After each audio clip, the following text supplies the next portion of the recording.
if something goes wrong or something doesn't go according to plan, they look at their boss and say, what do you want me to do? That boss looks at his boss. What do you want me to do? And it goes all the way back up the chain. There's a sense of paralysis in the system before they can get going again. With me today is Sean Bell, former fighter pilot and now military analyst. Hello and welcome. Hello, good evening. So if fighting continues as it has been, Russian casualties are expected to exceed about 900,000 by tomorrow, which is February 21st of March. For those that don't monitor the figures, could you tell me roughly how many casualties Russia is losing a day and how those numbers shape up against the Ukrainian losses? Yeah, before we get into the hard numbers, I think you have to be a little bit circumspect. I get briefs from all sorts of areas around defence, and there's a big spread of numbers that are being used here. Because neither side, let's look at Russia first, neither side wants to admit to the casualty rates. Russia is not telling its people how many it's lost. It's trying to manage that very, very carefully. And therefore, and Ukraine, it's also very difficult to find out the actual numbers. So against that backdrop, what we do know is that historically, any unit that's on the attack tends to suffer at least 3 to 4 times the number of casualties as the side on defence. And why is that? Pretty obviously, you have to jump out of your trench and charge at the enemy in order to overcome them. And that, of course, makes you exposed. Now, the Russian model, because they have conscription, they don't have great leadership, they're not very well motivated. They also have these barricade forces behind them. In other words, and it's sickening in a way, but they send their people charging forward. And if they turn around or refuse to go, they're just shot. So you're either going to be shot by the enemy or going to be shot by your own side. Either way, you're going to be a casualty of war. And that's why the Russian numbers are so large, because Russia is on the offense at the moment. It is making progress. It's grindingly slow, but it's pretty evident that Russia, doesn't really care about that. Now, the scale of the numbers, I can't talk to whether 900,000 or 950 or 850 is the actual number, but the scale of the numbers is shocking, particularly if you look at how sustainable that is. And I think we fully expected Russia to done another round of sort of mobilization to top up the numbers, but we can get into how they've managed to sustain it so far. But even so, as you say, it's a shocking number of people. It's a huge casualty rate for Putin's adventures in Ukraine. You beat me to my next question, which was going to be how is Putin fueling these losses? Well, I think you have to go back. It's some of these grey hairs that we've been following this now for 3 years, and at the start of it, you have to remember that most of the West, particularly the military, thought that Ukraine wouldn't last very long at all. Remember that invasion, the Hostomel airfield, the 40-kilometer convoy of Russian vehicles. But amazingly, the Ukrainians did an amazing job, very brave, very stoical, highly courageous, and managed to push back the Russians. Now, of course, they then changed tack, went down to the Donbass, and that's where they've been sort of gradually grinding war of attrition there. But if you do remember back, so I don't think Russia fully expected to take the casualties it has. There are some notable battles, which the Bakhmut was the most famous one, where Russia just ground its way through that city. Various reports say there are at least 30,000 casualties just on that one town alone.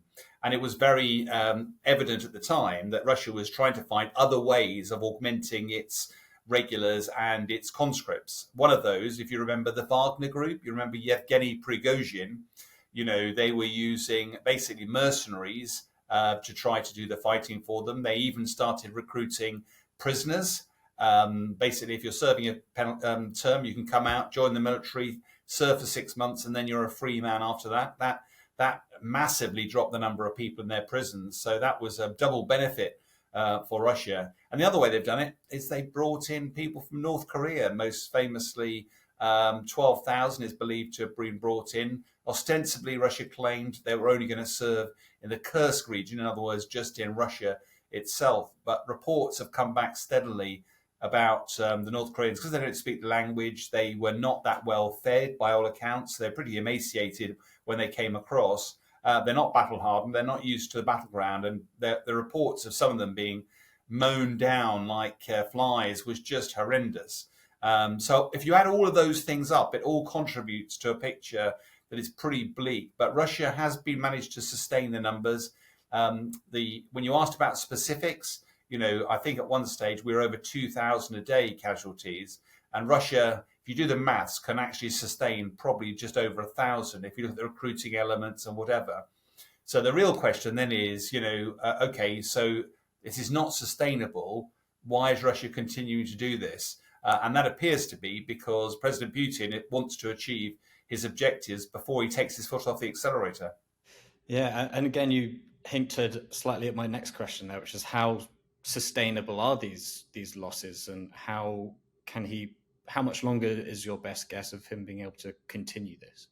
Well, some of that depends on whether he does another mobilization, because we've got to remember that fighting force is not just about people. It's also about, you've got to have guns, bullets, and armored personnel carriers, artillery shells, and the like. But Russia has famously put its economy on a war footing. 40% of government spending is now on defence, and it is churning out a lot of military hardware.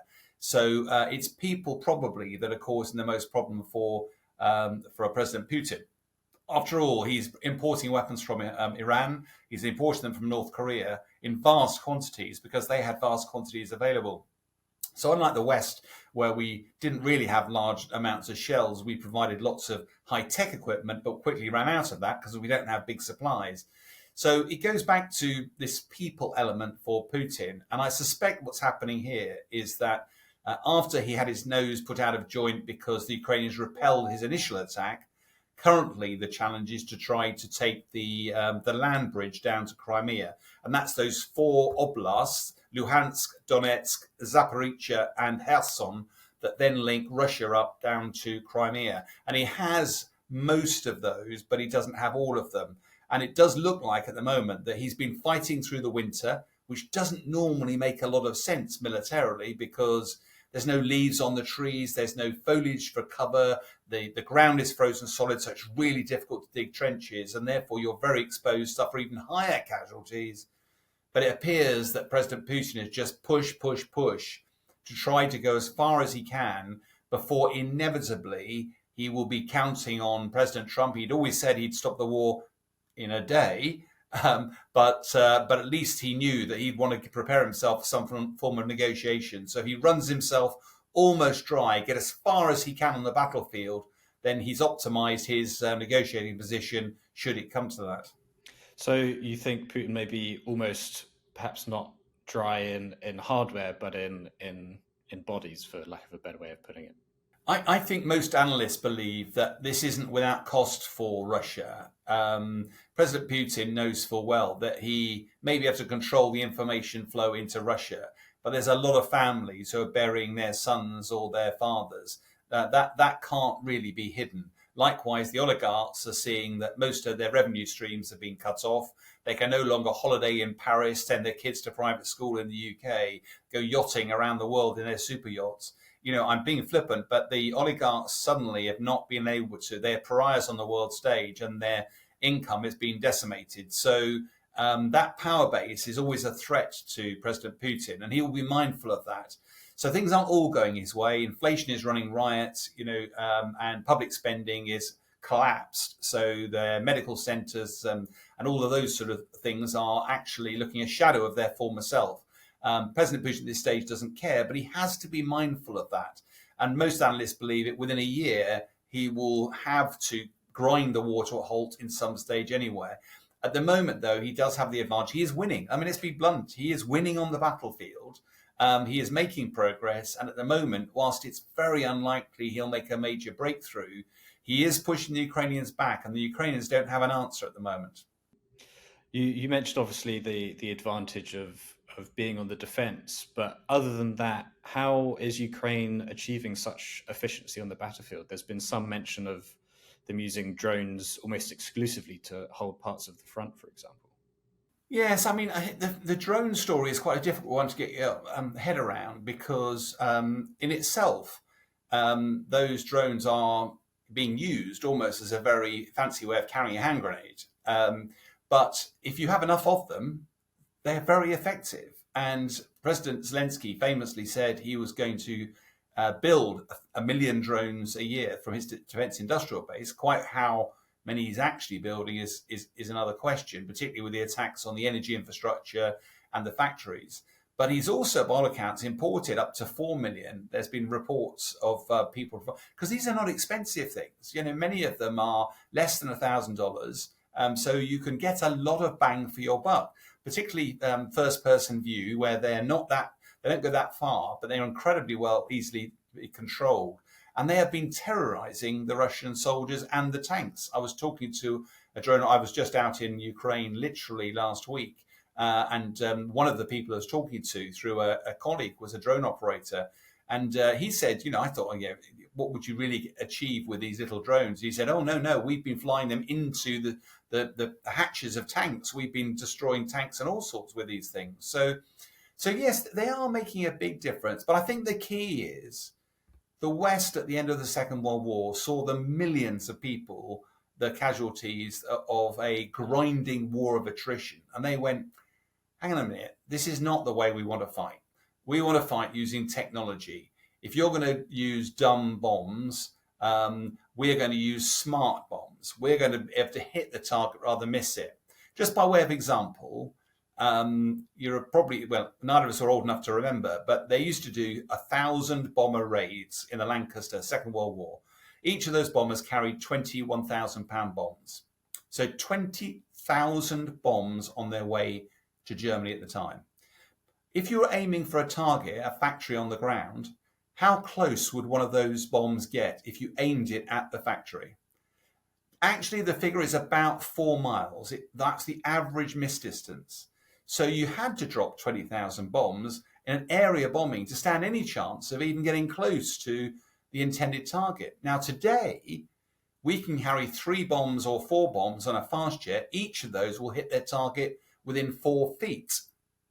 So you don't need a big explosion. You need it to be tailored. You don't do a lot of collateral damage, but you do hit your target.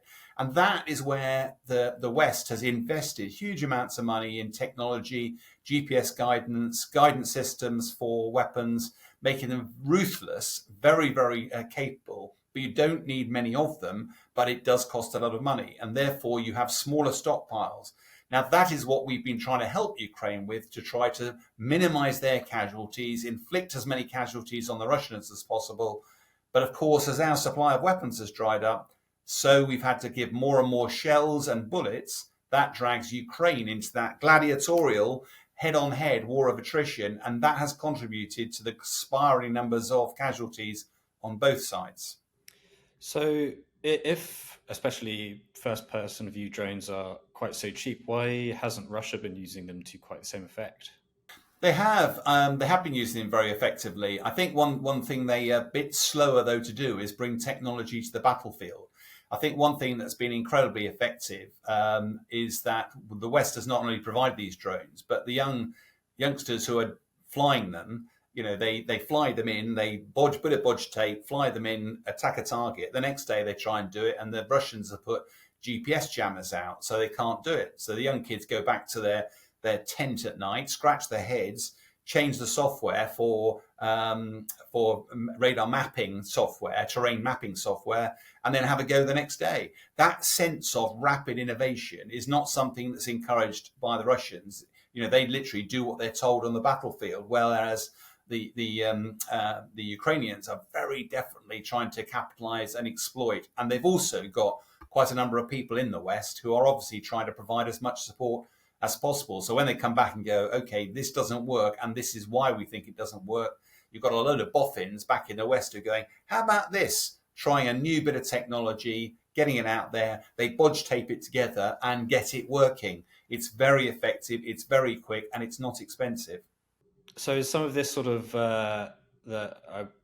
presumably British and other training of this decentralized command of military forces partly also to the merit of the Ukrainian efficiency? Yes, I mean one of the huge benefits of the Western system of fighting is we have a rank structure, and we have what's called commander's intent. So if I was the commander, I say we're going to take that region there, and we're going to take that bridge over there. And then we tell each of the folks what they're doing. The sergeants run around, the corporals run around. Each of those got their own troops, and they go and do the job. If they are cut off from the comms in some way, or it doesn't quite go according to plan, they innovate. They are empowered to follow commander's intent, but use their initiative, use the command of the folks under their command, and carry on with the mission.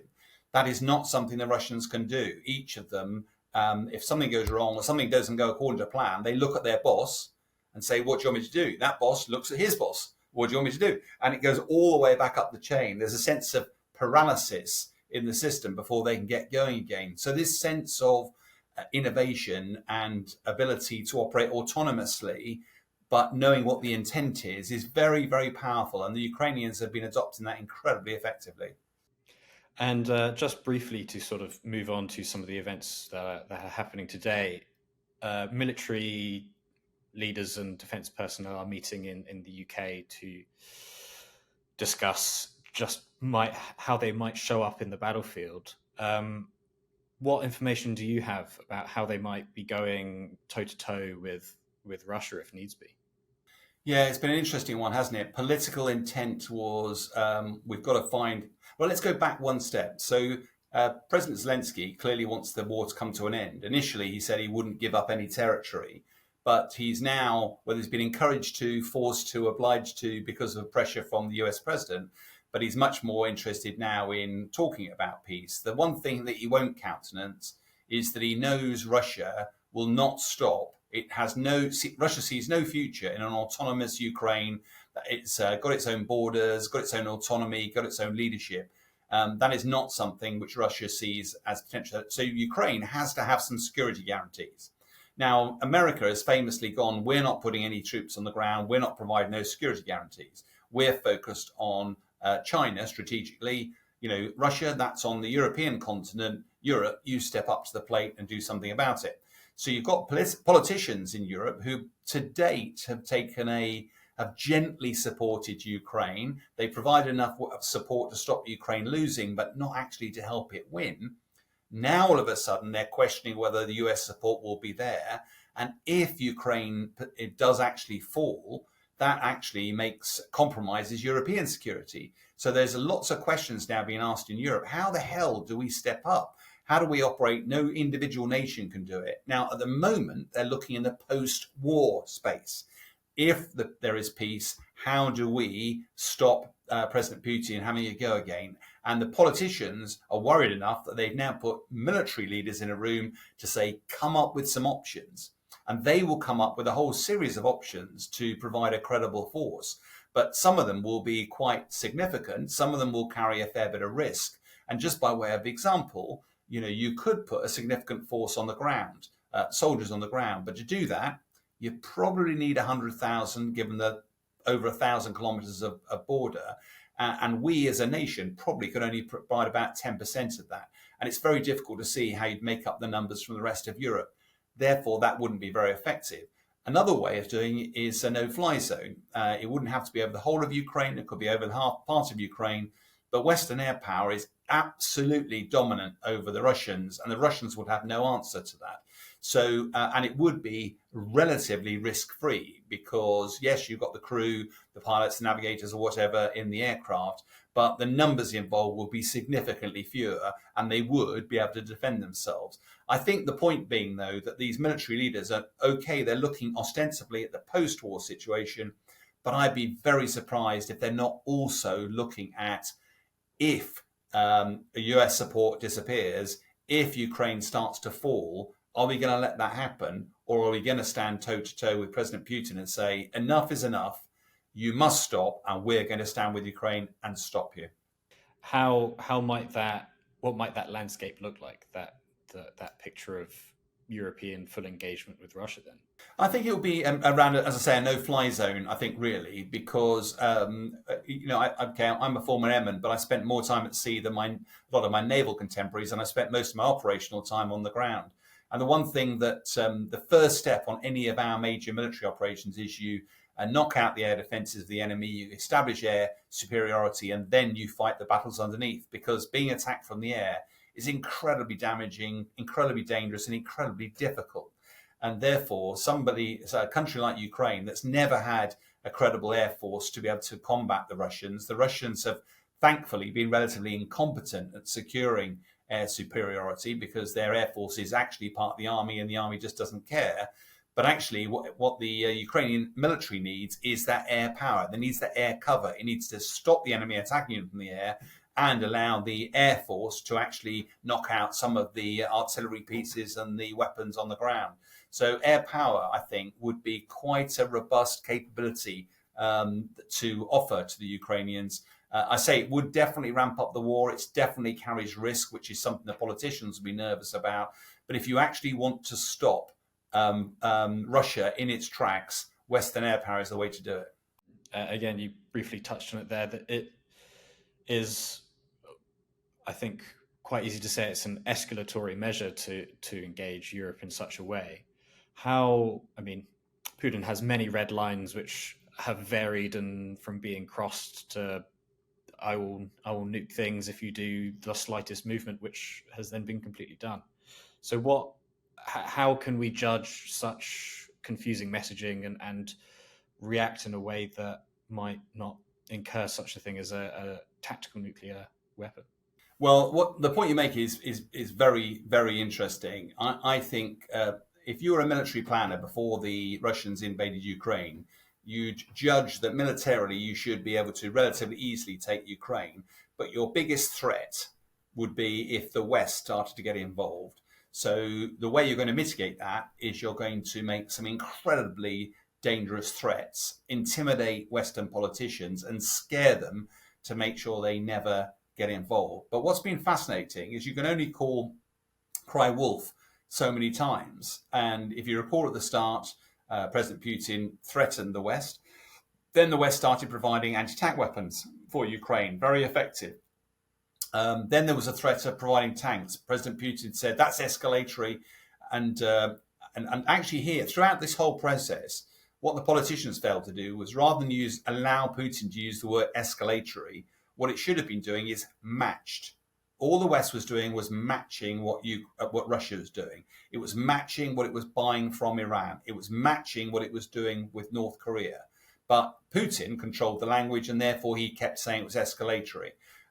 So when tanks rolled in, he was beside himself. Then it was long-range weapons. Then it was military fast jets.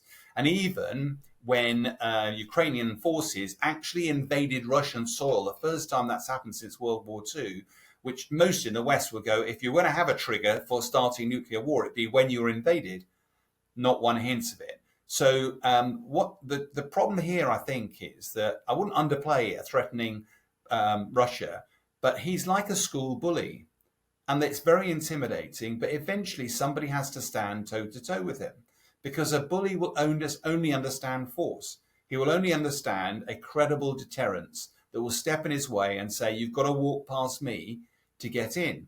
Putin knows that would stop him, and that's why he's been so threatening. It does not help Putin to start a nuclear war. It doesn't start anybody. I'm old enough and grey enough when I joined the military. It's called MAD, mutually assured destruction. The nuclear weapons exist purely to stop them ever being used. But Putin, who's never once physically escalated this, but he's been threatening it, and it's been very effective. So why doesn't he continue? So the point is that eventually the West is going to have to stand toe-to-toe and say, we're only going to match you. You're escalating. You started this war. You invaded Ukraine. You've been buying long-range weapons from Iran. You've been crossing borders with all your weapons. You've been using air power. All we're going to do is match that every step of the way. Simple message, would stop Russia. Just one final thing. Short of mutually assured destruction, if Putin were to use a tactical nuclear weapon, what would happen afterwards? Well, first of all, I still am not entirely sure I know what a tactical nuclear weapon is. It's like a little bit pregnant. It's either a nuclear weapon or it's not. It is devastating, weapon of mass destruction. Weapons have different yields.